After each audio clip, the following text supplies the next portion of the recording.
తాడేపల్లి మండలం ఎర్నగూడెం సెంటర్లో వైఎస్ఆర్ కాంగ్రెస్ పార్టీ 13వ ఆవిర్భావ దినోత్సవ సందర్భంగా పార్టీ శ్రేణులు స్వర్గీయ రాజశేఖర రెడ్డి విగ్రహానికి పూలమాల వేసి ఘనంగా నివాళులర్పించి పార్టీ జెండా ఆవిష్కరణ కార్యక్రమం నిర్వహించారు. కార్యక్రమంలో సర్పంచ్ బోంత శరత్ బాబు, భరత్ బాబు, నరహరి శెట్టి, రాజేంద్ర బాబు, ఉప సర్పంచ్ దొరబాబు, వైసీపీ నాయకులు నరహరి శెట్టి సుధాకర్, కాట్నం రాంబాబు, ఎంపీటీసీ గంగవరపు రత్నావతి తదితరులు పాల్గొన్నారు.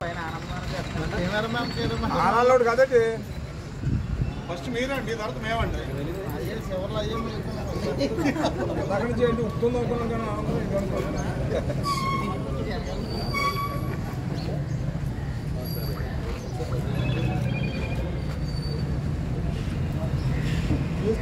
లో పెట్టాలి.